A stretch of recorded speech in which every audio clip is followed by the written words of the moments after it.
Good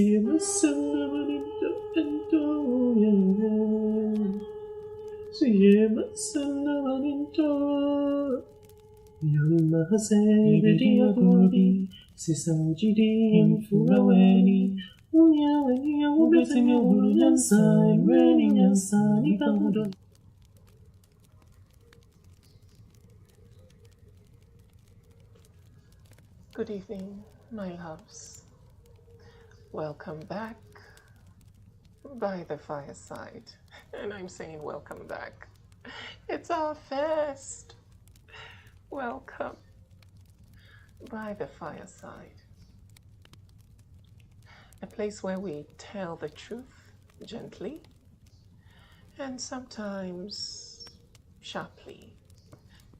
Because healing without truth is just silence, wearing beads. Tonight, we ask a question that has been sitting heavily on my chest.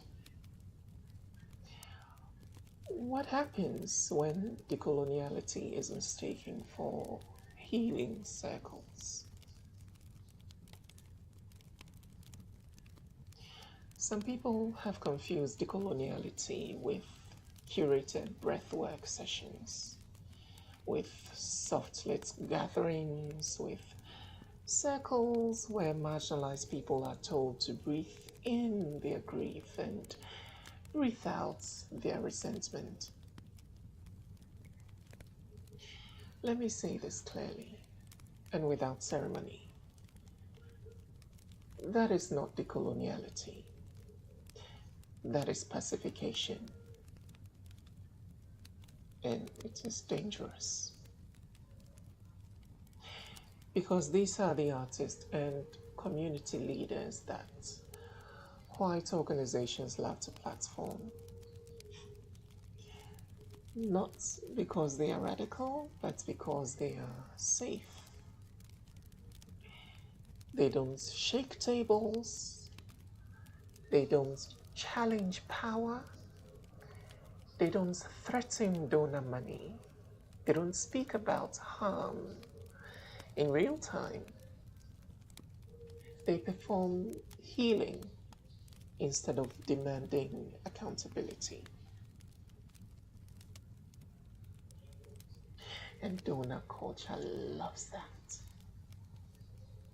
White institutions uplift precisely black artists and diaspora spiritualists who make decoloniality look like a yoga retreat, not a confrontation with violence.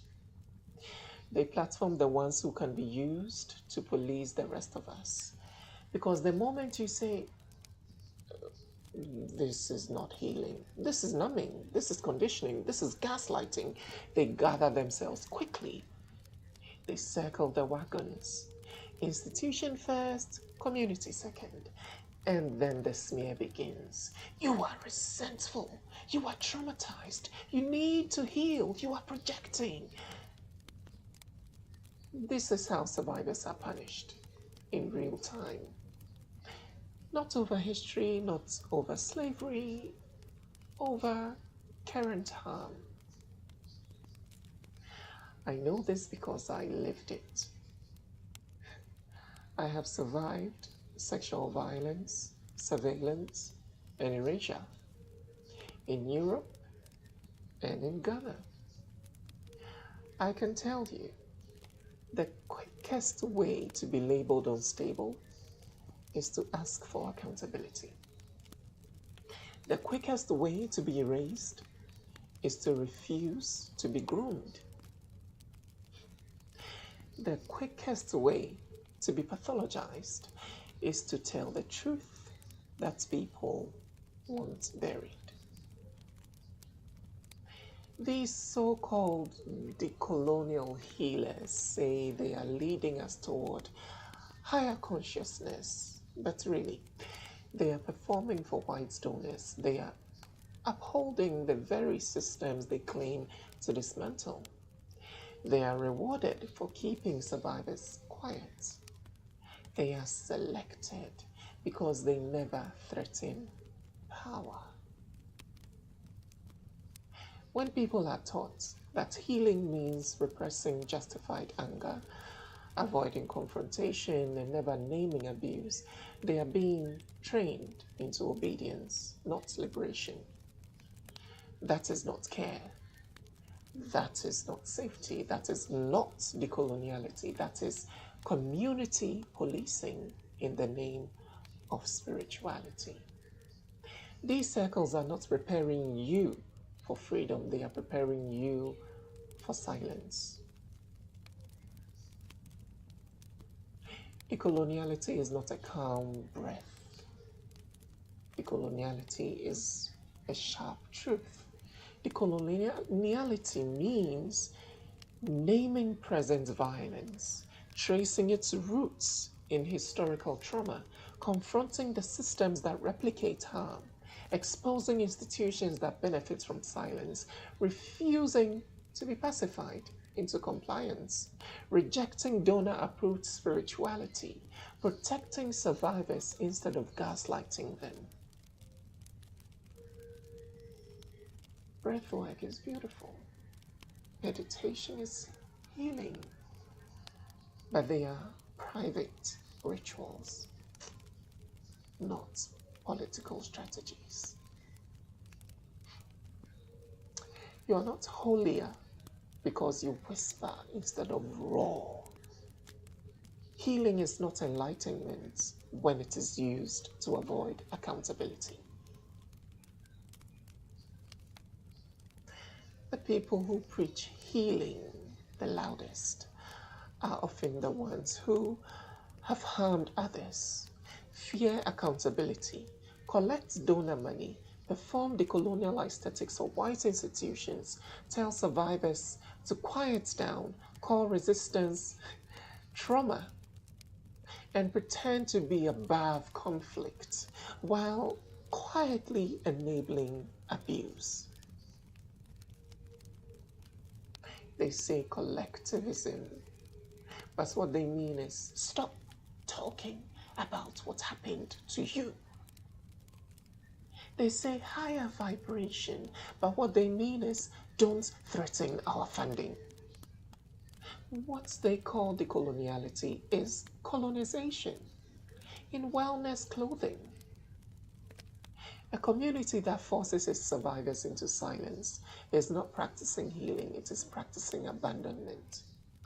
A movement that numbs its strongest voices is not liberation, it is repression. A decoloniality that avoids naming harm is not decolonial, it is aesthetic. The real work is uncomfortable. It risks funding, it risks relationship, it risks backlash, it risks being called difficult, but that is the cost of freedom. As long as communities punish those who dare to speak and protect those who perform for donors, we are not healing, we are being managed. And the people doing the managing are not liberators. They are gatekeepers of colonial power. So tonight, by this fire, I offer you this practice. Do not let anyone reframe your clarity as resentment. Do not let anyone rename your truth as trauma. Do not let anyone sell you calmness as a substitute for freedom. Your anger is not a wound. Your voice is not instability. Your truth is not a threat. It is evidence that you are alive.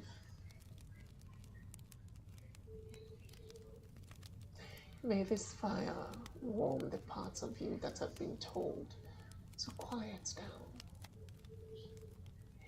And may you remember this.